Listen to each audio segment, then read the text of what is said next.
안녕하세요. 이제 막 나이가 40대에 접어든 여성입니다. 저는 최근에 큰일을 하나 치르게 되었어요. 아니죠. 벌써 두 번째라고 해야 할까요? 얼마 전 사랑하는 저희 아빠를 하늘나라로 보내드리고 이번에는 그렇게 사랑에 맞지 않았던 남편이란 놈과 헤어지게 되었거든요. 첫 번째 아빠와의 이별은 정말 힘들고 가슴이 아팠지만 이번에 헤어진 남편 놈과의 이별은 시원하다 못해 정말 후련한 상황입니다. 하지만 이혼이 이렇게 행복할 만큼 처음부터 남편이란 놈이 싫어진 건 아니었어요. 처음에는 당연히 좋아하고 사랑했으니까 결혼을 한 거겠죠. 제가 결혼을 생각했을 만큼 남편은 처음에는 지극히 평범하고 정상적인 사람이었습니다. 아내를 아낄 줄 알고 존중할 줄 알며 가사일도 어느 정도 가담해서 함께하는 그런 사람이었어요. 연애 때도 저한테 얼마나 잘했는지 주변 사람들이 물고 빨고만 안 하지 간 달라고 하면 간 주고 쓸개 달라고 하면 쓸개 줄 사람이라면서 칭찬들을 할 만큼 저에게 잘했답니다. 저도 그런 다정한 모습에 반해 만나게 된 거였어요. 저희는 유명한 사내 커플이었는데 입사 동기의 유일한 동갑내기 친구라 처음부터 빠르게 친해졌습니다. 남편은 군대 갔다가 졸업 후 좀 있다가 취업이 된 케이스였고 저는 공부를 좀 오래 하고 싶어서 대학원까지 졸업하고 취업을 하니 제 또래 여자애들보다는 조금 더 늦게 취업이 된 경우였어요. 그렇다 보니 입사 때 저와 제 남편보다 나이가 다 어린 애들이었고 둘이서만 유일하게 동갑이라서 서로를 의지하다 보니 가까워질 수밖에 없었죠. 그리고 남편은 제가 의지할 만큼 정말 잘해주었습니다. 교제를 시작하기도 전에 이미 남편은 친구 사이일 때부터 제가 야근을 하면 밥도 사다 주고 일하다가도 피곤하다고 하면 밖에 나가서 제가 좋아하는 달달한 카페라떼를 사다 주곤 했으니 누가 봐도 다정한 성격이었어요. 저도 나이가 있었기에 지금까지 만나본 사람들이 있었는데도 그 사람들 중에 단연 으뜸으로 꼽을 수 있을 정도로 다정한 사람이었죠. 그렇게 저희 둘은 서로를 의지하면서 자연스럽게 교제를 하게 되었고 그 이후부터는 1년 넘게 좋은 사이를 유지하다가 결혼을 하게 되었어요. 근데 결혼을 하는 과정에서 약간의 삐끗거리는 상황이 좀 있었습니다. 바로 시부와 저희 아빠의 갈등 때문이었는데요. 우리 시댁이 좀 유난인 부분들이 있었어요.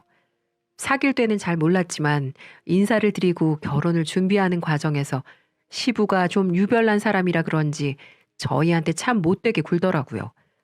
사실 남편 쪽과 저희 집은 수준 차이가 좀 나는 편이었어요. 남편 집은 사업을 하는 집이었는데 인테리어 공사를 해주는 곳이라 꽤나 돈을 많이 벌고 있었죠. 그런데다 시아버지가 자수성가를 한 타입이라 그런지 자존심이나 자기 잘난 맛이 굉장히 강한 사람이었어요.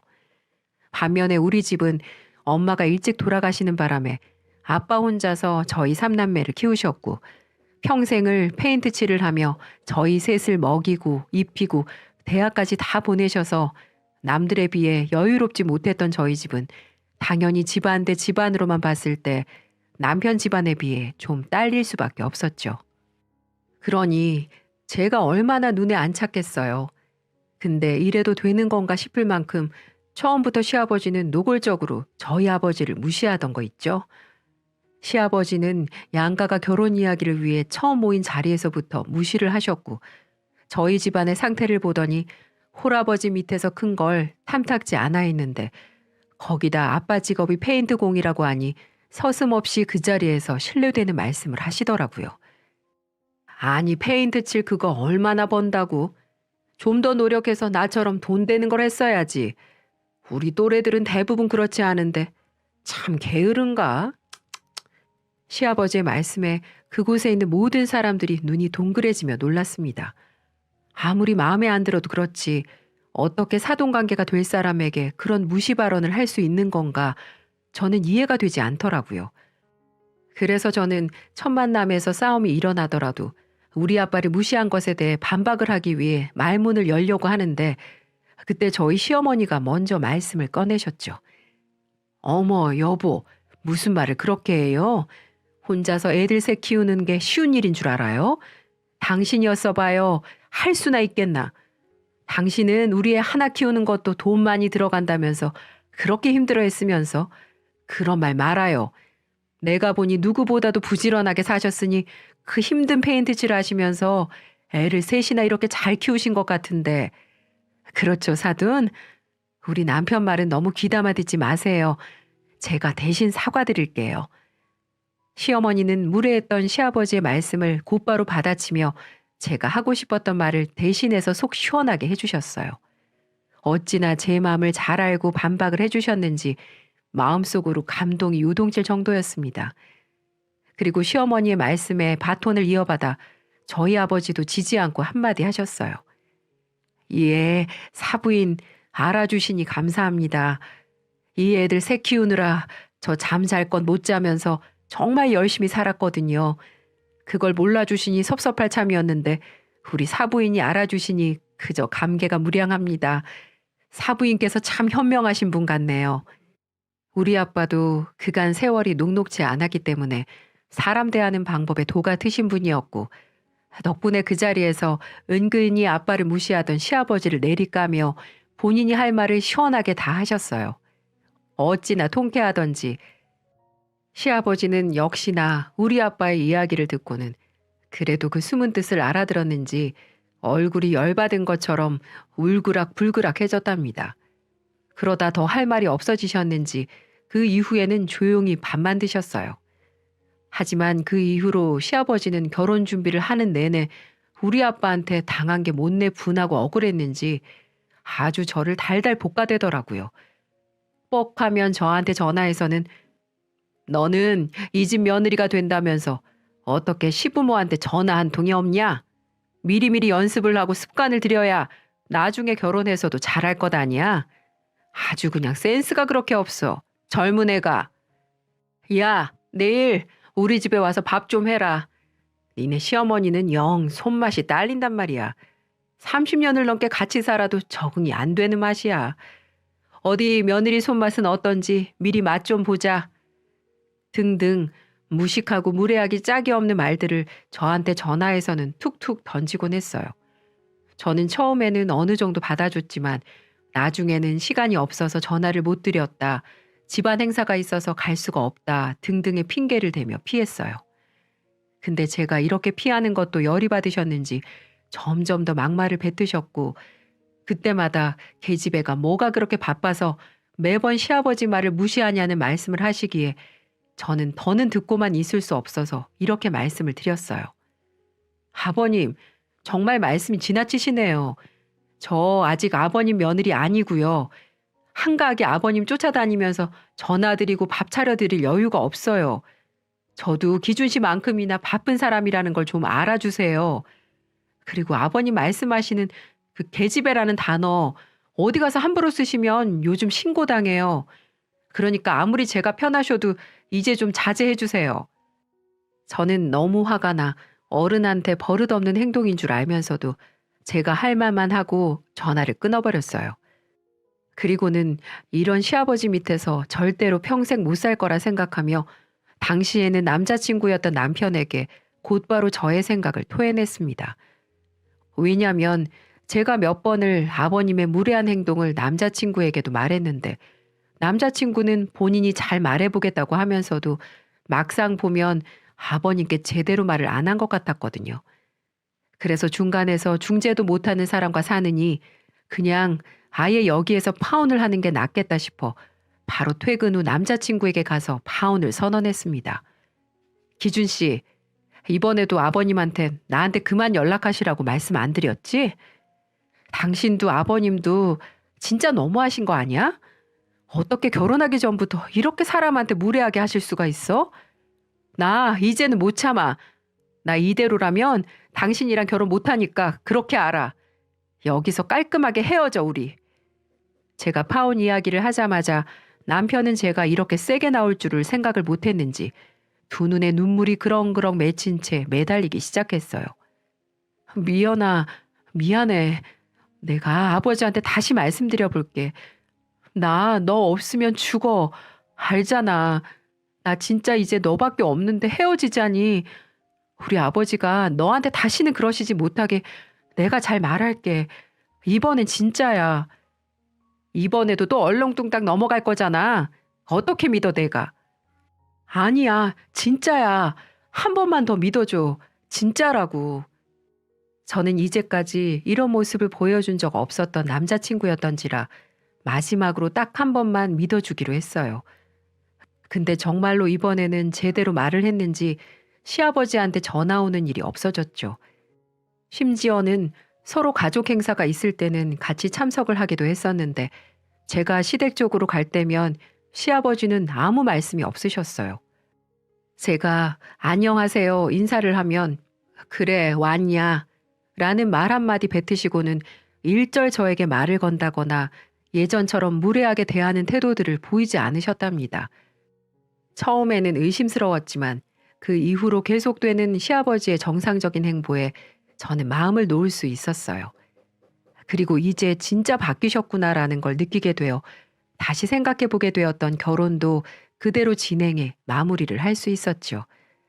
사실 시아버지만 아니었다면 이 결혼은 무조건 했을 결혼이었어요. 왜냐하면 시어머니가 정말 좋으신 분이셨거든요. 시어머니는 항상 시아버지에게 저에게 전화하지 말라고 말리셨는데 워낙에 시아버지 고집이 세다 보니까 시어머니 말을 듣지 않으셨던 거였거든요. 그래서 늘 제가 시아버지 때문에 어쩔 수 없이 시댁으로 갈 때면 항상 제 옆에서 고생했다, 수고했다 말씀하시면서 정작 어머니가 거의 밥상을 다 차리시거나 아버님이 저한테 시키신 것들을 같이 해주셨답니다. 그리고 결혼을 하고 처음 뵈었을 때 둘이 있는 시간에는 이런 말씀도 해주시던 거 있죠? 나는 결혼 전에 네 시아버지가 하도 너를 힘들게 해서 네가 이 집으로 시집 안 오면 어쩌나 걱정했어. 우리 아들이 너만큼 좋아하는 애 보지도 못했지만 내가 봤을 때 참 똑부러지는 게 네가 꼭 우리 집 며느리가 되었으면 했거든. 근데 내 걱정대로 너희 결혼 준비하면서 한번 틀어질 뻔했잖니. 네가 오죽 힘들었으면 우리 아들한테 결혼 못하겠다고 했을까 싶어. 나는 그대로 너를 포기하려고 했는데 그때 아들이 처음으로 그렇게 울고불고 난리를 치면서 너랑 결혼 못하면 죽어버릴 거라고 네 시아버지 앞에서 얼마나 화를 냈는지 몰라. 너한테 다시는 그런 식으로 대하지 말라면서. 그래서 그 고집 센 니네 시아버지가 조용해진 거 아니겠니? 나도 내 남편이지만 이런 건 참 어디 가서 말하기 부끄러워. 그래도 그 힘든 일 겪고서도 우리 집 며느리로 들어와줘서 고맙다. 저에게 따뜻하게 말씀해 주시는 시어머니의 말씀에 저는 감동을 받았어요. 그리고 이제는 시아버지도 잠잠하시고 저를 사랑해주는 남편에 딸처럼 아껴주시는 시어머니가 계시니 결혼 생활이 행복하겠다고 생각했죠. 하지만 그건 저의 크나큰 착각이었습니다. 제 버릇 걔 못 주고 제 핏줄 어디 못 가는 거였어요. 살다 보니 그렇더군요. 결혼 후 10년까지는 참 좋았습니다. 남편은 결혼 후에도 여전히 저를 아껴주었고 우리는 남들보다는 아니지만 남들만큼의 행복을 누리면서 잘 살고 있었어요. 아니, 그런 듯 했죠. 근데 결혼 후 10년이 지나고 나니까 점점 남편이 변하기 시작하더라고요. 전에는 하지 않았던 행동들을 저한테 보이기 시작했고 그때부터 저희 부부싸움도 점점 잦아지기 시작했습니다. 사실 결혼 후 10년 동안 남편이 전혀 바뀌지 않았던 것은 아니었어요. 어떻게 사람이 다 한결같겠어요? 저도 그렇지 못하는데요. 근데 남편은 한 번씩 툭툭 저한테 명령조로 물 좀 떠와 라는 식의 말을 뱉곤 했었습니다. 저는 그때마다 한 번씩 떠다 주다가도 안 되겠으면 네가 떠다 먹어. 어디다 명령이야. 라며 화를 냈었는데 10년 차까지만 해도 그게 먹혀서 남편이 알아서 떠다 먹고는 했거든요. 근데 어느 날 갑자기 또 야, 물 좀 그러는 거예요. 그것도 야라고 하면서 말이죠. 저는 진짜 어이가 없어서 뭐? 야? 참나. 야, 네가 떠다 먹어. 어디다 대고 또 명령이야? 라고 맞받아 쳤습니다. 아, 그거 진짜 말 많어. 그냥 좀 떠다 주면 안 되는 거야? 어떻게 한 번을 안 지냐, 한 번을. 한 번을 안 지기는 몇 번 떠다 주니까 너 그거 습관돼서 내가 그러는 거 아니야. 아우, 알았어. 아주 그냥 김 부장네 부인은 그렇게 고분고분해서 현모양처가 따로 없다는데 나는 마누라 복이 없는 건지. 당신 말 다 했어? 진짜 보자 보자 하니까 요즘 왜 그렇게 말을 막 뱉어? 점점 니네 아버지 닮아가니? 내가 말했지. 아버님이 어머님 대하듯이 나한테도 그러면 나 진짜 가만 안 있는다고. 왜 결혼 전에 니네 아버지가 나한테 했던 걸 당신이 똑같이 하려고 하는 건데. 아우, 알았어. 귀 따갑게 진짜. 안 한다고. 내가 떠다 먹는다, 물. 남편은 저의 성질에 귀찮다는 듯이 말을 끊어버리는 거 있죠. 근데 사실 저는 속으로 좀 겁이 났습니다. 남편에게 점점 시아버지의 모습이 짙게 보이기 시작했거든요. 저희 시아버지는 시어머니를 거의 하녀대하듯이 하셨어요. 저희 시어머니도 한 번씩 지지 않고 대드는 것처럼 보이긴 했지만 그래도 워낙에 성품이 조용하시고 수용적인 분이라 그런지 거의 받아주시는 듯 했죠. 근데 저는 아니었어요. 저는 그런 꼴은 못 보겠더라고요. 그래서 남편에게도 항상 시아버지가 시어머니 대하는 것처럼 저를 대하면 바로 이혼이라고 말을 하면서 저를 지켜왔습니다. 근데 결혼 10년 차가 되니까 그런 협박도 안 먹히는지 남편은 개의치 않고 저를 막 대하더군요. 이런 사건들이 한두 가지가 아니었어요. 그렇게 점점 부부싸움이 잦아져 결혼 생활은 점점 힘들어지고 있었고 남편은 이제 저희 집에서도 모자라 시댁이나 친정 어디를 가도 저를 막대하는 걸 멈추지 않았어요. 그러다 한 번은 명절에 친정을 갔는데 이번에는 저희 친정 식구들이 다 모인 자리에서 같이 밥을 차려 먹고 있는데 남편이 밥을 먹다 수저를 탁 내려놓더니 이러는 겁니다. 아, 국 짠 것 좀 봐. 이거 당신이 했지? 어떻게 10년 동안 맛이 변하지를 않어. 더럽게 짜네 진짜. 소금을 들이부은 거야 뭐야? 주부 10년 차면 이런 건 좀 제대로 하자. 저는 그 말을 듣고는 황당하기도 하면서 온 가족이 모여있는 자리에서 면박을 준 남편으로 인해 당황을 했어요. 그래서 아무 말도 못하고 있는데 거기에서 저의 지원군이 탁 하고 나서주었습니다. 아니 자네, 평소에도 우리 딸 그렇게 대하는가? 내가 좀 아까부터 지켜봤는데 왜 전에 없던 행동들을 하는 거야? 모름지기 남자는 우직하고 변함이 없어야 하는 거 아닌가? 그래야 아내도 자식들도 믿고 따라가는 거지. 그리고 다른 데 가서도 그러면 안 되지만 어떻게 처가에 와서 대놓고 마누라 면박을 줘? 그런 태도는 고치게. 보기 안 좋아. 네, 장인어른. 든든한 저의 아빠의 조언과 제 남동생과 언니 가족들도 한마디씩 거두는 통에 남편은 그 자리에서 많이 민망해했습니다. 꽤나 그랬는지 그 뒤로는 말도 거의 하지 않더라고요. 하지만 남편은 그래도 변하진 않았어요. 집에 가서도 여전히 저한테 똑같이 행동을 했고 친정에 가서는 조심하려고 해도 이미 습관으로 배워버렸기 때문에 은연중에 나오는 행동으로 인해 저희 아빠한테 많이 혼나곤 했었어요. 그렇게 하루하루가 편하지 않은 생활들을 하면서 결혼 생활이 힘들어지고 있던 통에 저에게 크나큰 시련이 찾아오게 되었습니다. 저는 3남매로 위에는 언니, 아래에는 남동생이 있었어요. 저희 셋은 엄마 없이 아빠하고만 의지하며 살아야 하다 보니 남들보다도 우애가 좀 깊은 편이었어요. 그래서 저희는 메신저 방도 셋이 따로 있을 만큼 연락을 자주 하는 편이었는데 어느 날은 언니에게서 급한 전화가 왔더랬죠. 미연아, 어떡해? 우리 어떡해?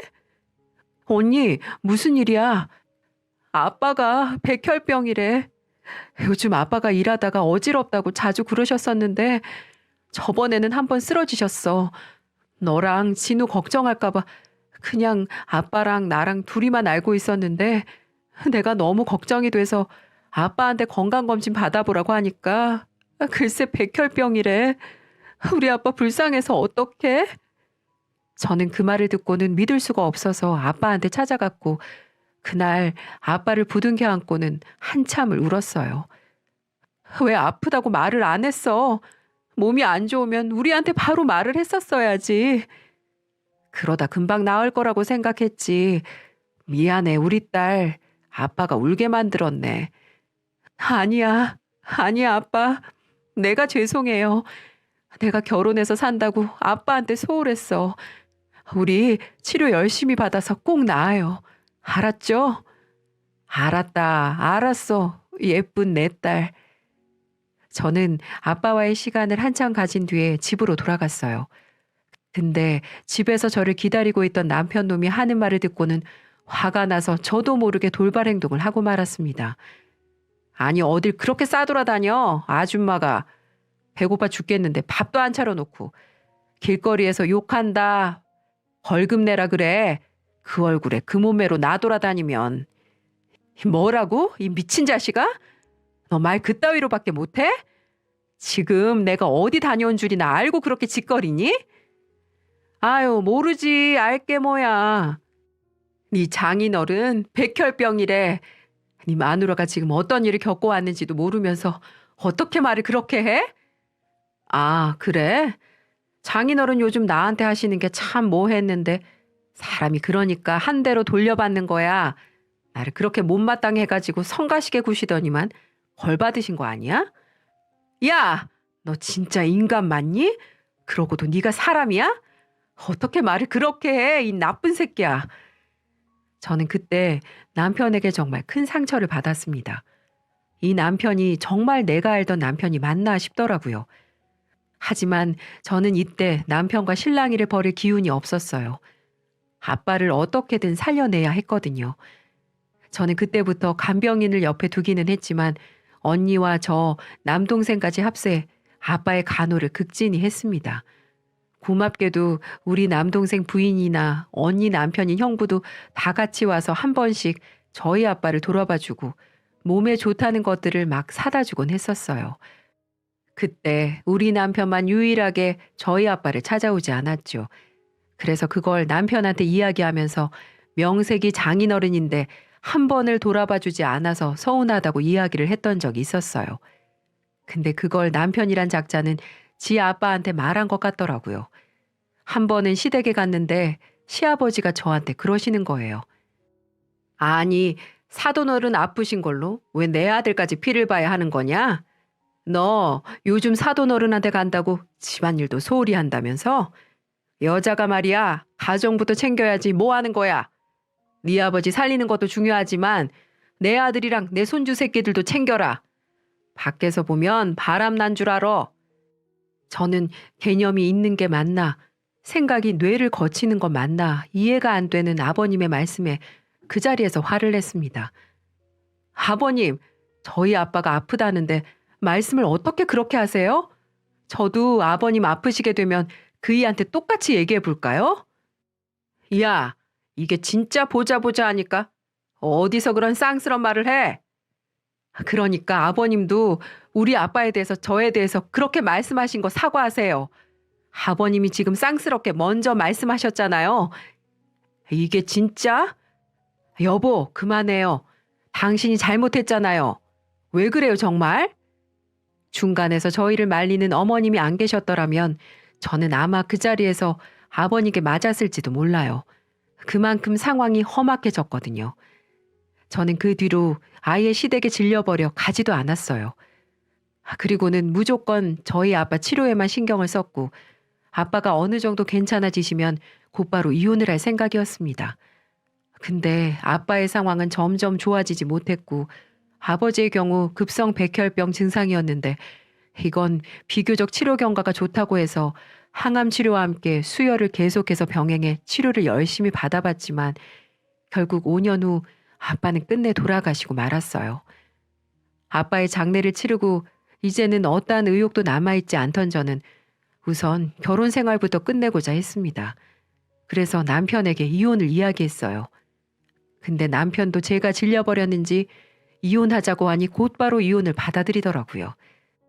그래서 이혼 서류를 작성하고 한창 절차를 밟던 중에 갑자기 남편이 태세 전환을 하며 이혼에 대해 다시 생각해보자며 다가왔습니다. 여보, 우리 지금 이혼 진행하고 있는 거 말이야. 다시 생각해보자. 내가 미안해. 애들도 있는데 내가 다시 정신 차리고 당신한테 잘해볼게. 우리 애들한테 이혼가정 꼬리표 붙여줄 수는 없는 거잖아. 당신이 잘할 거라는 걸 내가 어떻게 믿어? 그러고 또 10년 뒤에 바뀔지 어떻게 아냐고 내가. 아니야, 믿어줘. 나 한다면 하는 놈인 거 알잖아. 정신 차려볼게. 그러니까 당장 결정은 어렵더라도 일단 보류해줘. 나중에 다시 생각해봐도 늦지 않잖아. 저는 또다시 남편이 간절하게 이야기하는 소리를 들으며 아이들이 눈에 밟혀 한 번 더 생각을 해야 하는 건가 싶었습니다. 그래서 심각하게 고민을 해보려던 차에 남편이 한순간에 바뀌어버린 이유를 알게 되었고 가차없이 남편을 버려버리는 중대사한 일을 치르게 되었답니다. 아직은 아이 양육권 싸움 때문에 이혼 절차는 진행 중이었고 조정 기간을 보내는 중이었기 때문에 제가 생각해 볼 시간은 충분했습니다. 근데 그때 이제껏 연락이 없던 시아버지 쪽에서 갑자기 호출 전화가 왔더라고요. 저는 급하게 저를 부르시는데 또 큰 대학병원으로 부르시기에 무슨 일인가 싶어 급하게 일단은 달려갔습니다. 그리고는 그곳에서 가히 제가 뒤집어질 만한 이야기를 들으며 가차없이 남편 놈과 개차반 시아버지를 떨궈 놓고 나와버리는 계기가 되었죠. 급하게 병원으로 달려가 보니 한 병실에서 아버지가 누워 계셨습니다. 그 옆에는 남편이 먼저 와 있었고 어머니는 안 계셨고요. 저는 무슨 일인가 싶어 얼른 여쭤봤어요. 아버님, 여긴 어쩐 일이세요? 병원에 왜 누워 계시는 거예요? 어머님은요? 그래, 그래도 네가 양심은 있나 보구나. 니네 아빠 때는 가정도 버릴 만큼 지극정성으로 모신다기에 내가 부르면 어쩌나 싶었는데 사람은 맞나 봐. 야, 나 대장암이라 치료받게 생겼어. 그러니까 좀 와서 니네 아빠한테 했던 것처럼 나 좀 지극정성으로 모셔라. 네 남편은 바쁘고 네 시어머니는 허리가 안 좋아서 맨날 침대에 누워만 있는데 어떻게 병원까지 오라고 하겠니? 네? 그럼 지금 그것 때문에 저 부르신 거예요? 그럼. 내가 당분간은 치료받아 해서 오줌줄까지 차고 있어야 된단다. 그러니까 네가 수발 좀 해. 간병인 있다는데 내가 내 가족 냅두고 다른 사람 손 타야 할 이유를 모르겠으니까. 지금 저보고 아버지 똥오줌 받아내란 소리시네요? 뭐야? 지금 그게 싫다고 눈 크게 뜨고 따지는 거냐? 네, 싫어요. 저희 아빠 아플 때 이 인간은 코빼기도 안 보였고요. 아버님은 그때도 저희 무시하시고 아픈 사람 간호한다며 저 나무라셨잖아요. 근데 제가 왜요? 아버님 지금 벌 받으시는 거예요. 우리 아빠 무시하고 저 욕해서. 지금 그거 다 돌려받는 거라고요. 잘 됐네요. 우리 아빠 하찮게 대하더니 이제 누구 손 없으면 똥오줌도 혼자 못 가리셔서요. 저는 눈을 질끈 감고 그동안 속에 있던 한과 현재 상황에 대한 분노를 아버님께 그대로 표출했습니다. 그랬더니 이 인간이 저한테 성질을 갑자기 내더라고요. 바뀐 사람의 태도가 전혀 아닌 모습으로 말이죠. 이 기집애가 진짜 요즘 좀 좋게 봐줬더니 지 시아버지도 못 알아보고 달려드네. 야, 정신 차려. 지금 살아있는 사람한테 잘해야 할 것 아니야. 어디서 이미 죽은 사람까지 들먹거리면서 신세한탄을 여기서 하고 있어? 너 내가 요즘 좀 깔아줬다고 기고만장하냐? 또다시 전의 모습으로 돌아간 남편의 모습을 보면서 저는 이제 진짜 끝이라고 생각했습니다. 남편이 저에게 순간 태세를 전환했던 모습은 바로 지 아빠 때문이라는 걸 알았거든요. 그래서 제 손에 들고 있던 핸드백으로 그 인간의 뒤통수를 확 후려친 다음에 속 시원히 할 말을 해버리고는 나와버렸습니다. 그래. 나 기고만장하다. 너 같은 짐승 같은 놈 앞에서 내가 설설 기어야 하는 거야? 웃기고 자빠져서 진짜. 야, 이 짐승 놈아. 제발 좀 정신 차려. 너 그렇게 살다간 너까지 니네 아빠 꼴 나. 알아? 불쌍한 것들. 다시는 보지 말자. 저는 있는 힘껏 제가 할 수 있는 최대의 막말을 해주고는 나와버렸어요. 아주 속이 다 후련하더라고요. 그 뒤로 그 인간도 그 인간 아버지라는 사람도 저한테 더 한바탕 하고 싶어하는 듯 했지만 그 병실에 있던 사람들이 하나 둘 그 둘에게 손가락질하는 걸 보면서 아무것도 하지 못하고 제 뒷모습만 분한 표정으로 쳐다보고 있었습니다. 그 뒤로 저는 이혼 조정할 것도 없이 그대로 이혼 소송을 진행했어요. 그 뒤로 남편이 다시 한번 저를 찾아와 따지려고 했지만 저는 그 뒤로 애들을 데리고 친정 언니네 집에서 머물렀기 때문에 쉽게 오진 못했습니다. 그렇게 저희는 지금 이혼 소송 중이에요.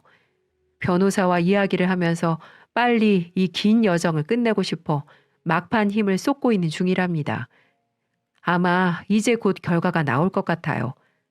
참 지겹고 힘겨운 싸움이지만 그래도 마무리가 보이고 있어 마음을 편하게 먹으려고 하고 있습니다. 언니네 가족도 저나 제 아이들을 잘 받아주어서 정말 고맙게 지내고 있기도 하고요. 이제 저도 적은 나이가 아닌데 솔직히 이혼녀가 되어 자식을 둘이나 데리고 살 날이 좀 걱정스럽기는 해요. 하지만 이미 저에게 벌어진 일이고 운명인지라 받아들이고 용기를 가져보려고 합니다. 그리고 또 하나 제가 마음이 단단해질 수 있는 이유는 비온 뒤에 땅이 굳는다는 말이 있잖아요. 이렇게 악연으로 끝난 한 사람과의 인연 이후에 또 더 좋은 인연으로 찾아오지 않을까라는 기대감이 생겼기 때문이에요. 물론 쉽지 않은 이야기지만 그래도 한 발자국씩 새로운 저의 인생의 걸음을 내딛어 보려고 합니다. 여러분도 저의 앞길을 함께 응원해 주시고 힘내서 제가 살아갈 수 있도록 기도해 주세요. 감사합니다.